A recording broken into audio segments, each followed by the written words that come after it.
Mas eu quero dizer para você que é uma palavra que abençoa e que cura. Porque quando a gente realinha aquilo que precisa ser realinhado na nossa vida, o céu se abre para nós e a bênção de Deus se manifesta. Não cobicei a prata, nem o ouro, nem as roupas de ninguém. Vocês mesmos sabem que estas minhas mãos supriram minhas necessidades e as de meus companheiros. E tudo o que fiz, mostrei-lhes que mediante trabalho árduo, devemos ajudar os fracos, lembrando as palavras do próprio Senhor Jesus que disse: há maior felicidade em dar do que em receber. E aqui, Paulo está dizendo qual era a sua motivação. Existia naquele tempo uma série de pregadores itinerantes, e eles iam de igreja em igreja, de cidade em cidade, e pregavam a palavra. E o grande objetivo de alguns desses pregadores, não de todos esses itinerantes, era grana. Então eles procuravam uma cidade em que pudessem dar boas ofertas, não é? E eles pudessem sair daquele local com boas ofertas e seguir adiante. E Paulo está dizendo assim: olha, quando eu cheguei aí, apesar dessa cidade ser uma cidade rica, uma cidade muito bonita, a cidade de Éfeso, até hoje as ruínas dela são imponentes. A gente pode andar pela cidade de Éfeso, eu tive o privilégio de andar naquela cidade e ver que para a época em que Paulo viveu, havia uma tecnologia, não é, de água dentro das casas, de vários aspectos de saneamento público, já naquele momento da história, que era tão difícil. E a gente pode ver tudo aquilo, e havia muito comércio, havia muita riqueza. E Paulo disse assim: olha, quando eu cheguei aí, eu não cheguei motivado por aquilo que vocês podiam me dar. Ao contrário, todo o tempo que eu estive aí, eu me sustentei. E foi com um trabalho árduo que eu me sustentei, e não somente me sustentei, como sustentei os meus companheiros de ministério.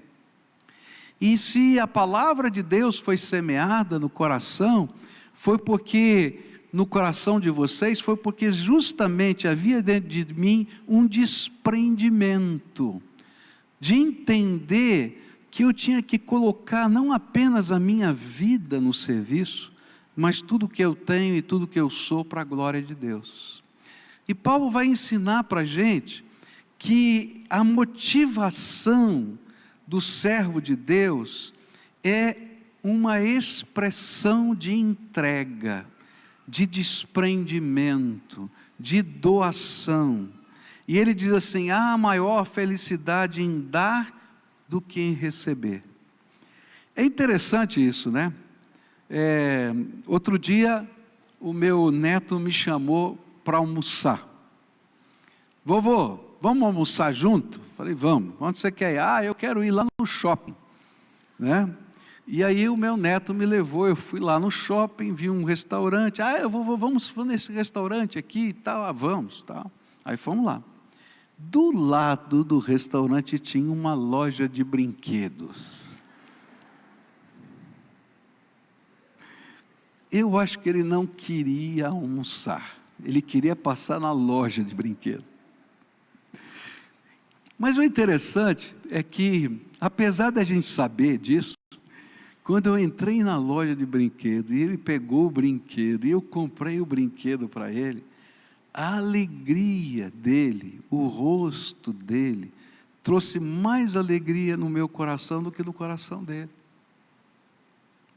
E é disso que a palavra de Deus está falando, que quando a gente serve ao Senhor desprendidamente, e a gente entende que o reino de Deus é grandioso, que a gente faz as coisas para a glória de Deus, então não é pesado servir ao Senhor, Não é pesado dedicar o nosso tempo ao Senhor, não é pesado dedicar os nossos talentos ao Senhor, não é pesado dedicar o nosso dízimo, as nossas ofertas, porque quando a gente vê a obra de Deus crescendo, pessoas sendo abençoadas, gente sendo transformada, milagres de Deus acontecendo, gente, não tem maior alegria, não tem maior alegria. A gente vê o resultado daquilo que a gente está fazendo, e esse desprendimento tem que ser parte da essência de quem nós somos. Ora, se nós temos que ser parecidos com Jesus, e Jesus desceu do céu, se esvaziou da sua glória, por toda a eternidade, não foi por um período não, Ele se fez homem, e a palavra de Deus diz que esse foi um fato irreversível, Ele vai continuar encarnado por toda a eternidade, e nós teremos um corpo ressurreto, à semelhança do corpo ressurreto de Jesus, por toda a eternidade.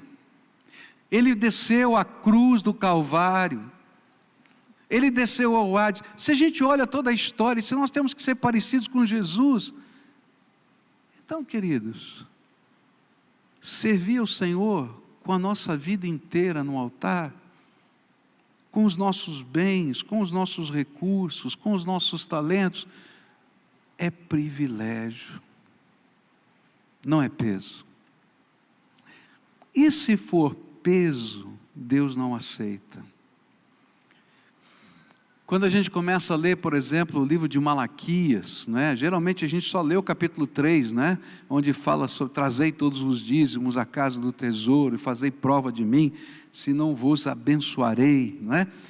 Mas se a gente começa a ler o capítulo 1, o capítulo 2 de Malaquias, é incrível. O profeta vai dizer, em nome de Deus, ele pergunta: no que eu tenho sido pesado a vocês? Se me servir é pesado, fecha o templo, é melhor fechar, fecha logo. Porque aquilo que não é feito com uma expressão de amor, não tem significado. Mas quando a nossa vida é uma entrega de amor a Jesus, então, não é pesado. É motivo da nossa alegria e do nosso prazer. E o que Paulo está dizendo é que um servo de Deus é aquele que entendeu a grandeza do que Ele nos deu. E então, não toma para si e nem guarda escondido alguma coisa, porque tudo já foi colocado no altar de Deus. Eu acho bonita a história da multiplicação dos pães. Porque na multiplicação dos pães aparece uma criança. E quando Jesus, diz, dai-lhes vós de comer, e os discípulos ficam desesperados, dizendo, o que a gente vai fazer, como é que vai ser? Aí aparece uma criança, ele pergunta, o que é que vocês têm com vocês? E aparece uma criança e diz, olha, eu tenho 2 peixinhos e 5 pãezinhos, é isso que eu tenho.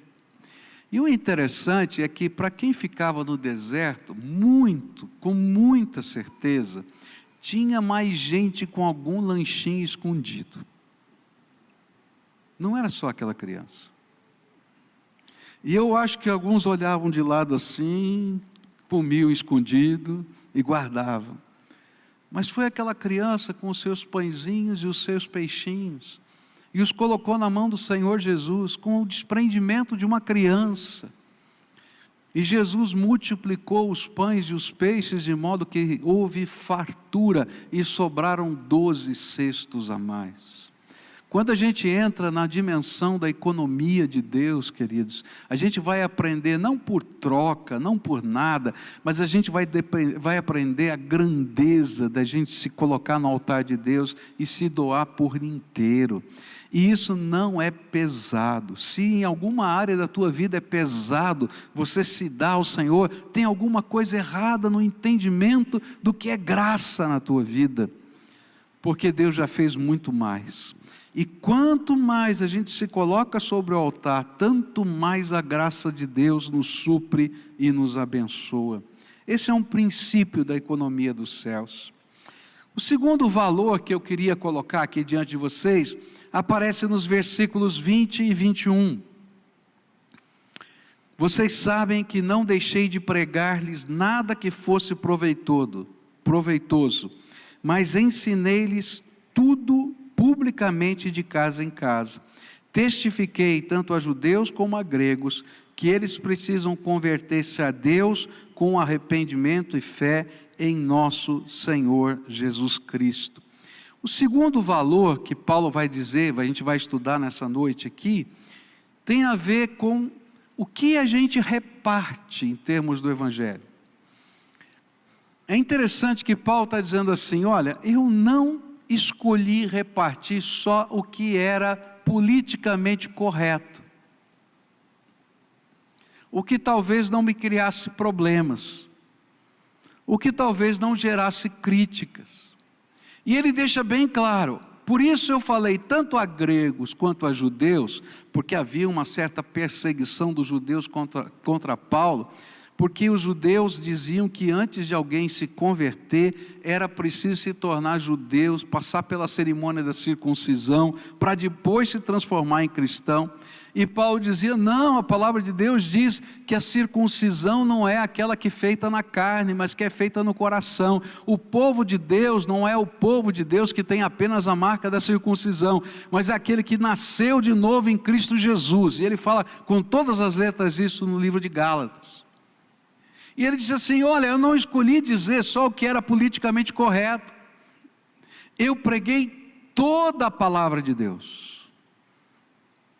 Toda a palavra de Deus. Toda a verdade de Deus. E aqui vem um outro princípio para a nossa vida. Nós aprendemos hoje pela manhã que nós temos a chave da despensa, dos tesouros de Deus, para repartir a bênção dos tesouros celestiais. Mas essa chave da despensa não tem só chocolate. Eu me lembro de um garotinho, né, que foi fazer oração na hora do almoço. E ele olhou a mesa e tinha espinafre para comer na hora do almoço. Ele olhou e detestava espinafre. E ele fez a oração. Papai, deixa que eu faça a oração. E ele fez a oração. Papai do céu, transforma o espinafre em chocolate. E às vezes a gente fica olhando para a nossa vida, imaginando que na despensa de Deus só tem chocolate. Mas às vezes não tem, tem uma jiló também. E o que Paulo está dizendo é que a palavra de Deus, mesmo quando ela é amarga em alguns aspectos da nossa vida, ela produz frutos abençoadores. Eu, como pastor, já passei por várias situações complicadas na vida, de ter que admoestar, de conversar, de apresentar a palavra de Deus do jeito que ela é, para pessoas que me são muito caras, muito amadas, muito queridas, muito amigas. E às vezes dizer assim para aquelas pessoas amadas, você está vivendo assim, e aquilo que você está vivendo não é bênção para a tua vida. A Bíblia diz assim, assim, assim. Eu amo muito você, mas como servo de Deus eu não posso deixar de falar isso para você, porque Deus vai pedir contas disso para mim, porque eu sou aquele que discipula você, que te ensina. E sabe, é interessante o que acontece, porque quando as pessoas sabem que a gente ama, que a gente tem interesse verdadeiro e genuíno, espiritual pela vida dessas pessoas, até as coisas mais complicadas quando ditas, ainda que doam no coração, ainda que gerem lágrimas, elas são abençoadoras. E eu já vi tanta gente mudar, mas já vi também gente se afastar. Mas esse não é o meu problema. O meu problema é, como servo de Deus, não perder a visão e nem negociar os valores do reino de Deus. O que a Bíblia vai ensinar é que eu tenho que amar incondicionalmente. Então, se existe um problema na sua casa, com o seu filho, com a sua filha, com alguém querido seu, ame incondicionalmente. Ame e não deixe de amar e demonstre o amor. Mas você não precisa, porque ama, concordar com os pecados. E a gente vai pontuar, dizer, olha, isso é uma coisa que me machuca, porque eu não concordo com isso. Todavia, eu vou continuar te amando. Até o momento em que os seus olhos possam ser abertos. E sabe, quando a gente faz isso, a palavra de Deus diz que se a gente consegue mover o coração daquela pessoa, a gente ganhou aquela pessoa outra vez para o Senhor. Se não consegue, a gente continua orando, para que de alguma maneira ao longo da vida, Deus possa trabalhar a vida daquela pessoa e ela possa voltar para o Senhor. Sabe, às vezes a gente escuta o que Deus tem para falar, e Deus fala primeiro no coração da gente. A primeira pessoa a falar é Jesus, o Espírito Santo de Deus. Todo mundo sabe o que é certo e o que é errado, porque o Espírito de Deus testifica, especialmente se você diz que teme a Deus. Mas à medida em que a gente vai rejeitando a voz do Espírito, o nosso coração vai se endurecendo. E à medida em que o coração se endurece, a gente para de ouvir a voz interior do Espírito.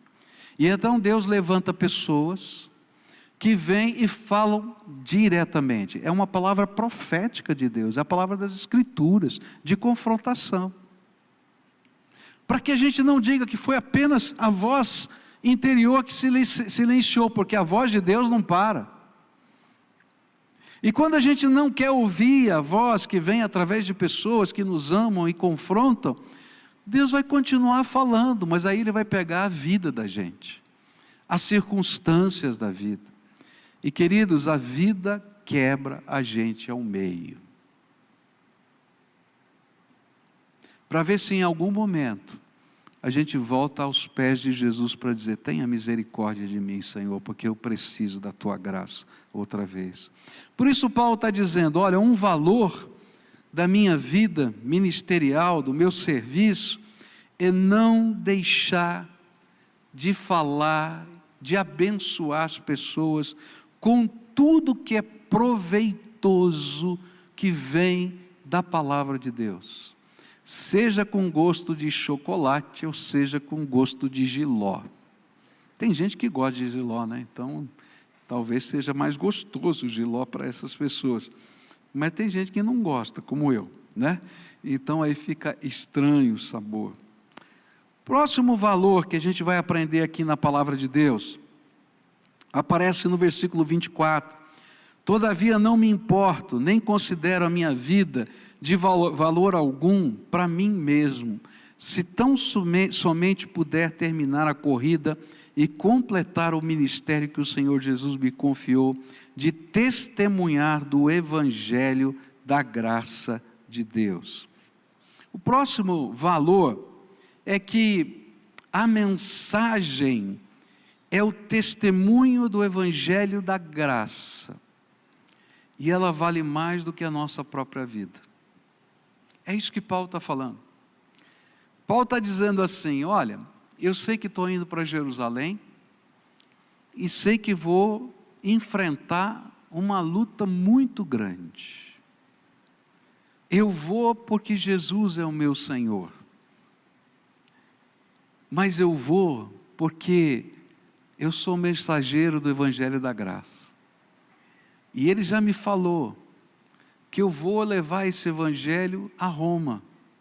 E que vou levar esse Evangelho à Espanha. E se no processo de levar esse Evangelho a Roma e à Espanha, eu tiver que passar por essas lutas, para que a palavra de Deus alcance o coração das pessoas, eis-me aqui, Senhor. Porque a minha vida não é mais preciosa do que o projeto que o Senhor tem para mim. E aqui é uma diferença muito grande de mentalidade.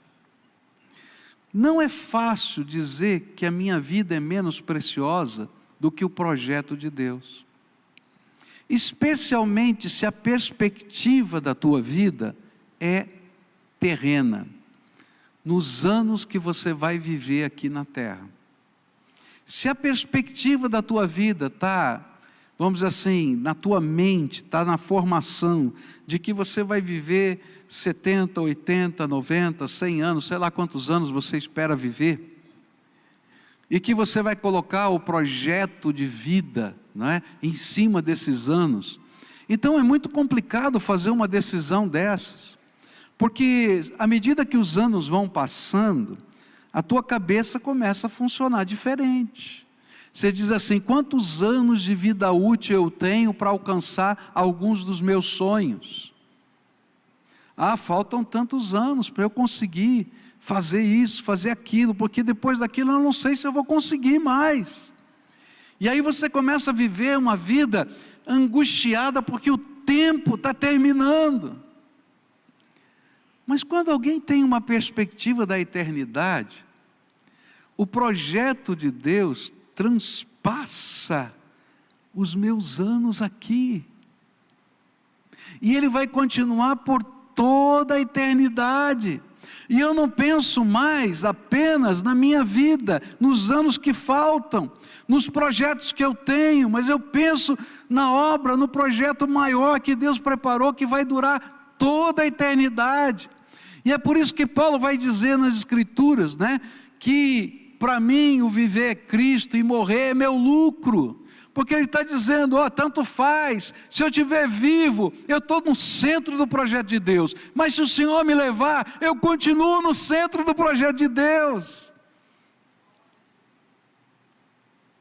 Mas quando eu não tenho essa perspectiva, queridos, eu entro em pânico. Porque eu tenho tantas coisas que estão planejadas e eu não consigo alcançar. Aí Paulo diz assim, sabe, a minha vida não é mais preciosa do que o plano que Deus preparou para mim e a carreira eterna que eu quero correr, ou a corrida eterna que Ele planejou para mim. E eu estou aqui na maratona. Eu não estou numa corrida de 100 metros, eu estou numa maratona. Tem alguns que estão numa corrida de 100 metros. Se você sair no pique da corrida de 100 metros para fazer uma maratona, você não chega aos 1.500 metros. Você vai cair desmaiado. Se você não tiver o ritmo, se você não tiver a energia. E vou dizer mais, eu tenho um amigo que corta o meu cabelo, que ele é corredor de maratona. E ele disse uma coisa interessante, ele diz assim, olha, por mais que você treine, quando chegam lá nos últimos quilômetros da maratona, todo o seu corpo está doendo. Cada músculo teu está doendo. E você tem que ter a meta de terminar muito forte na sua mente, senão você para no meio do caminho. E eu fico pensando que na vida da gente é assim. Talvez Paulo estava pensando como um maratonista. E ele estava dizendo assim, olha, eu estou aqui nessa luta, eu sei que eu vou para Jerusalém, vai ter problemas, vai ter dificuldades. Mas eu tenho algo mais importante, que é concluir todo aquilo que Deus preparou para a minha vida aqui, para continuar além no projeto do Todo-Poderoso. E sabe, a gente fica vendo como Deus pode usar a nossa vida, e como as pequenas coisas são significativas, e quando a gente começa a viver nessa perspectiva, que liberdade a gente tem, porque eu sei que eu estou fazendo aquilo que é a vontade de Deus, então a paz de Deus vem no meu coração, a certeza do Senhor vem na minha alma, a vitória ou o sucesso não é medido da mesma maneira como as outras pessoas medem. A gente está sendo medido em termos de sucesso, segundo os propósitos de Deus na nossa vida. O que é sucesso para você? Sucesso para um servo de Deus é dizer, isso mesmo, servo bom e fiel, continua assim. Esse é o sucesso. Último valor que eu queria deixar com você nessa noite. Jesus é o bem maior. E sem esse bem maior a gente não pode fazer nada. Mas o bem maior nos ensina que a gente tem um pedaço maravilhoso daquilo que Deus já repartiu com os homens na nossa mão, que se chama graça. E por onde a gente passa nessa carreira, nessa corrida, a gente vai semeando graça. E pode ser que alguém ache que você está andando mais devagar, que você está menos produtivo, mas se você estiver semeando graça, algo tremendo vai acontecer. No começo da obra missionária na China, um missionário começou a ver um chinês carregando água. E era interessante, porque aquele chinês já idoso, ele usava aquele tipo de canga que os chineses antigos usavam, né, com aquelas duas cuias, né, uma de cada lado, e ele carregava aquilo sobre os ombros. Mas a cuia daquele chinês estava furada em alguns pontos, de tal maneira que sempre que ele subia aquela montanha com a água ia escorrendo pela beira do caminho, de tal sorte que ele chegava lá em cima, no topo da montanha, com cerca de metade de cada cuia de água. E aí o missionário, né, olhando para aquele senhor idoso, fazendo todo aquele esforço, ele disse: meu senhor, o senhor já percebeu que as suas cuias estão furadas?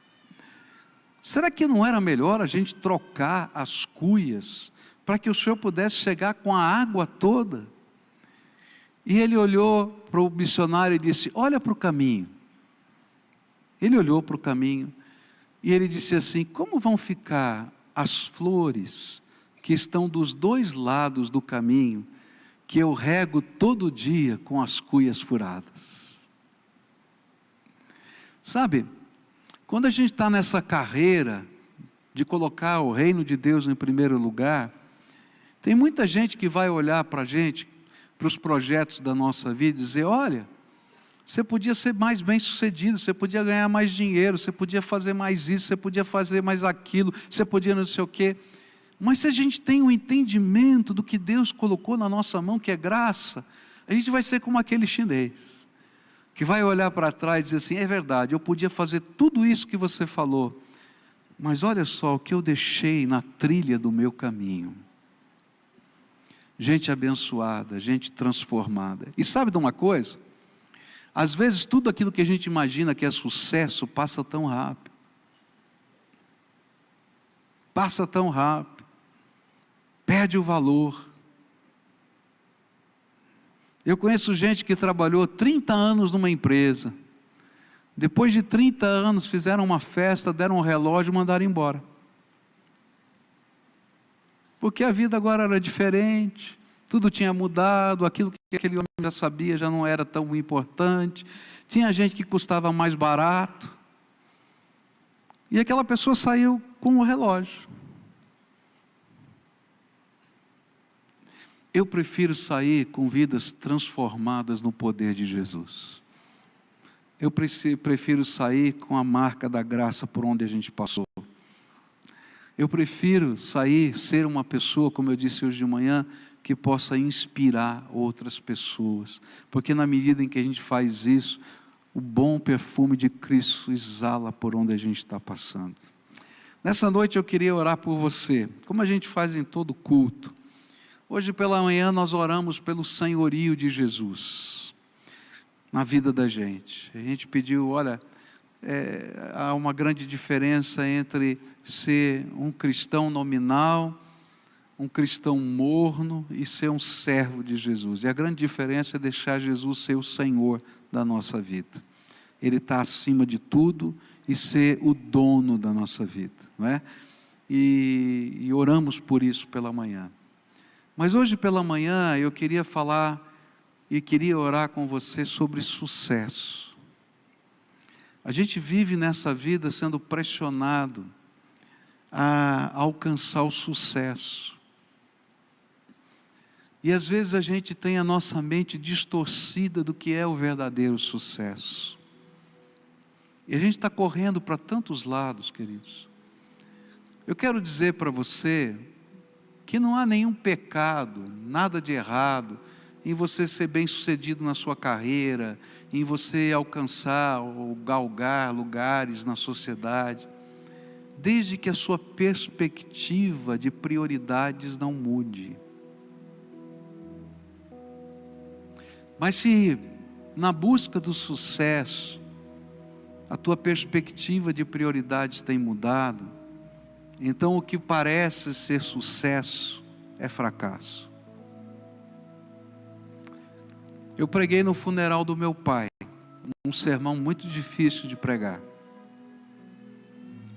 O tema do sermão que eu preguei no funeral do meu pai foi o fracasso do sucesso e o sucesso do fracasso. Isso gerou até um problema de família, você pode imaginar.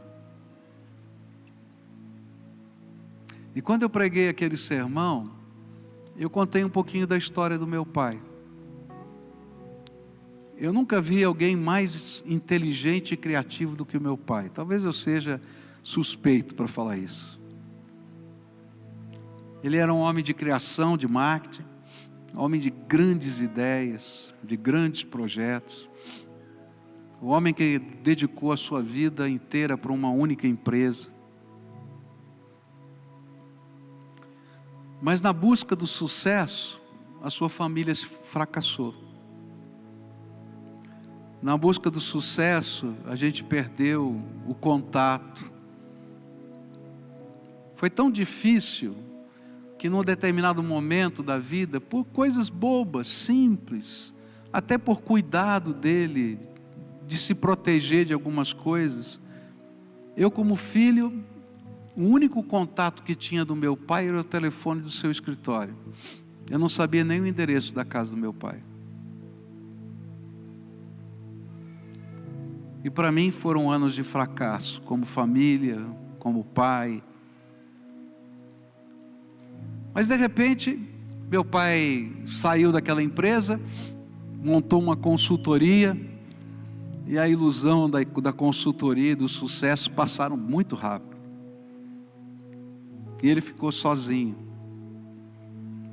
E eu me lembro de um dia, perto do Natal, que ele ligou para mim, e a gente podia perceber que ele tinha tomado álcool e estava bem alto.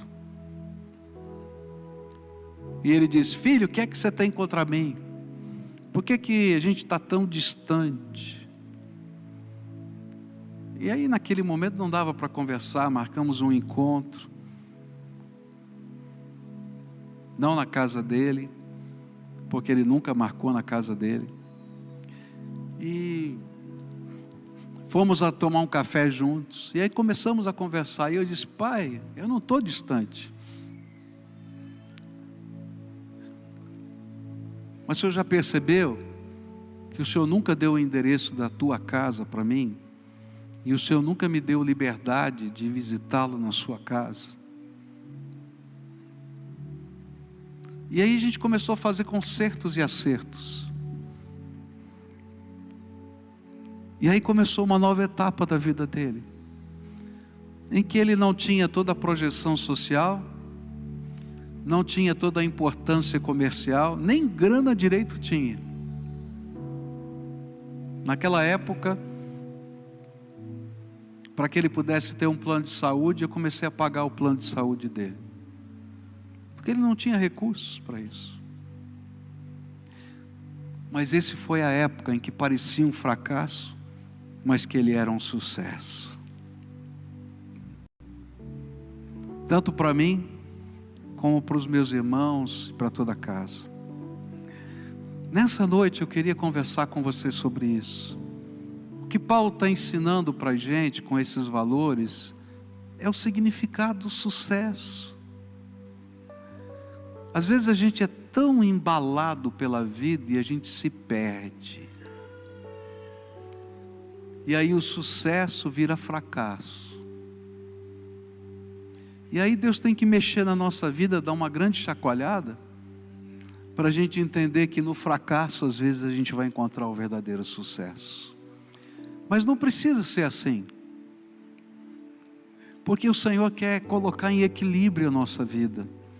E quando Ele coloca valores para nós, Ele está dizendo, coloque em equilíbrio a tua vida. E deixa eu te ensinar a ser o homem, a mulher, que nos meus olhos, que diante da minha visão, da minha perspectiva, de fato seja um sucesso. Tua empresa vai passar, mas os teus filhos não vão. Os teus títulos vão ficar, sei lá onde, depois que você morrer.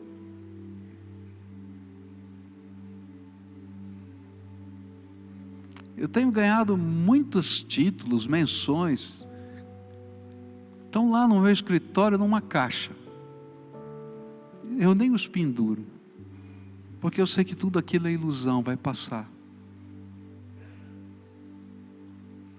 O verdadeiro sucesso é a autenticação da graça de Deus na nossa vida em todo e qualquer lugar. Nessa noite eu queria orar com pessoas que estão vivendo o drama dentro da alma, de sucesso e fracasso. E hoje o Espírito Santo de Deus está dizendo assim, olha, deixa eu realinhar na tua vida algumas coisas. Deixa eu colocar um desprendimento santo dentro de você. E sabe, o desprendimento no reino de Deus não é apenas ofertar, é saber onde está o nosso tesouro, queridos. Esse é o segredo. Onde está o teu tesouro? Então o desprendimento é uma grande lição de Deus para a gente aprender onde está o nosso tesouro. O que de fato é importante, o que tem valor. Deixar a graça de Deus fluir em todas essas áreas. Então, se hoje o Espírito Santo está falando com você, eu quero orar por você. Gente que diante de Deus está entendendo que o Espírito Santo está mandando uma mensagem direta. Talvez não era aquela que você queria ouvir. Mas como a gente tem que pregar toda a palavra de Deus, o chocolate e o jiló, talvez essa seja jiló para você. Mas eu quero dizer para você que é uma palavra que abençoa e que cura. Porque quando a gente realinha aquilo que precisa ser realinhado na nossa vida, o céu se abre para nós e a bênção de Deus se manifesta. Então, se hoje o Espírito Santo de Deus está falando com você, eu vou convidar você a sair do seu lugar, vir aqui à frente para a gente orar. E eu vou dizer para você, olha, eu quero falar isso para homens, mas eu quero falar para mulheres. Hoje no mercado que a gente vive, as mulheres são tão pressionadas de tantas as maneiras. Vamos descobrir o que de fato é sucesso para você, mulher. O que de fato é sucesso para a sua casa. Isso, querido, pode vir. Quem mais o Senhor está chamando? Vem para cá. Talvez um jovem, talvez uma família inteira que o Senhor está dizendo, ó, precisamos reorganizar a nossa vida. Tem valores aqui que a gente tem que acertar. Vai chegando aqui, se o Espírito Santo de Deus está falando com você e você quer responder à voz do Espírito, deixar Ele tratar a tua vida. Esse é tempo de Deus no nosso coração, na nossa vida. Isso, pode vir em nome de Jesus. Para que o teu sucesso não seja fracasso. E nem o seu fracasso precise ser um sucesso. Mas que haja equilíbrio na nossa vida. E a gente possa aprender nas pequenas e nas grandes coisas que o Senhor quer fazer. Louvado seja Deus. Louvado seja Deus. Isso, pode vir, querido, pode vir, em nome de Jesus, pode vir, Senhor.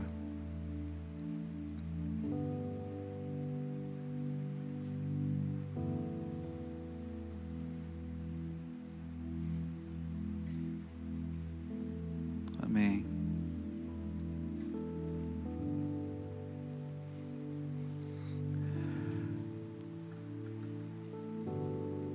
Que benção.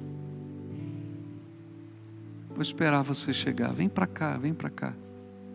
A gente vai orar juntos aqui. Olha, essa oração custa caro. Não é que você vai pagar alguma coisa para mim, não é nada disso. Ela custa caro porque você vai ter que fazer algumas entregas para Deus.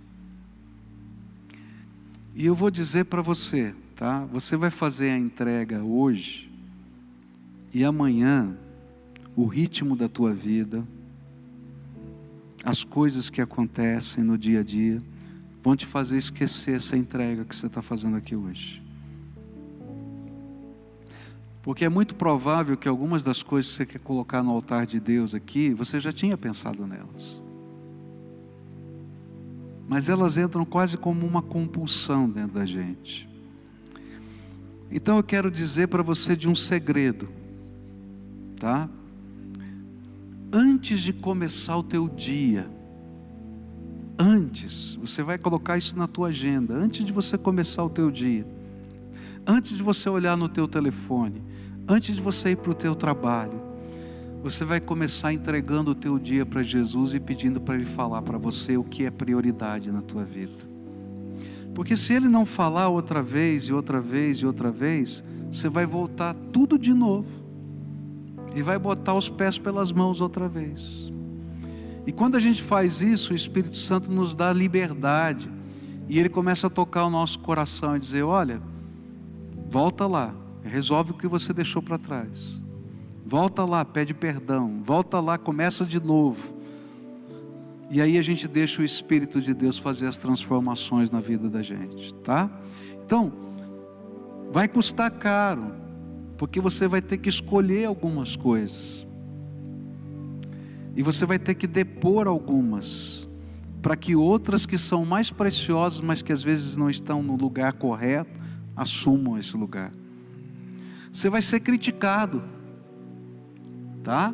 Porque o mundo de hoje está pouco ligando com os valores que eu falei aqui. Só que ele está sofrendo, angustiado pelos caminhos da vida. Então escolha o melhor para você todo dia. Deixa Jesus te ajudar, tá? Realimenta esses valores com a palavra de Deus.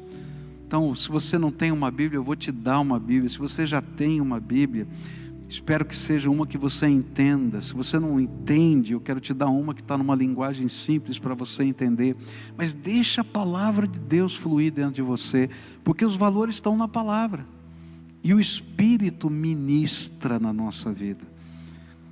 Sabe, você não precisa de que alguém outro, além do Espírito Santo de Deus, esteja ensinando você a viver um dia de cada vez.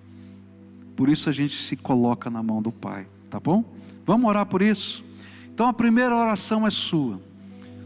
Confessa para Jesus o que está fora de ordem, nos valores, nas buscas, nos sentimentos. Coloca. Olha, está invertido isso aqui, está quebrado aquilo. Aí pede para Deus te dar uma estratégia de reconstrução. Se é um pai junto com o filho, talvez vocês possam dizer, qual vai ser o nosso tempo, pelo menos uma vez por semana, só para a gente jogar a conversa fora, e um abençoar a vida do outro com aquilo que a gente tem dentro da alma. Se é marido com mulher, como é que a gente pode construir algo novo? Como é que a gente pode investir um no outro? Pede para Deus.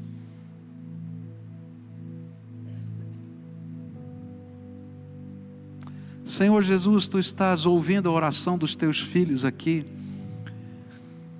E a gente aprendeu aqui com o apóstolo Paulo valores que são ministeriais, mas na verdade eles são valores da vida. E eu quero te pedir que nessa hora, o Teu Espírito Santo seja derramado poderosamente sobre esses Teus filhos, e que haja iluminação na mente deles. Às vezes o inimigo coloca uma venda que nos cega, que não permite que a gente enxergue aquilo que o Senhor tem de melhor para nós. Eu quero te pedir que nessa hora essa venda seja retirada e a iluminação do Teu Espírito venha sobre nós, de tal maneira que as entregas que a gente está fazendo aqui possam de fato serem deixadas ao pé da cruz de Jesus. Mas Senhor, no lugar onde vai parecer que vai haver um vazio existencial, que o Senhor esteja enchendo de graça, de poder, de alegria, que a gente queira ver o sorriso, que a gente queira ver a unidade, que a gente queira ver o amor, que a gente queira ver, Senhor, a franqueza, a cooperação, que a gente queira ver um sucesso diferente, cheio de graça e verdade, que só vem do Senhor Jesus. Ó Pai, se tem gente na casa que ainda não conheceu Jesus, que essa transformação seja algo tão tremendo, que eles desejem, sejam inspirados a conhecerem Jesus com toda a sua alma e buscarem um sucesso diferente vindo da Tua graça. Fica com esses Teus filhos e abençoa. É aquilo que eu oro em nome de Jesus. Amém e amém. Amém, queridos? Amém? Tá?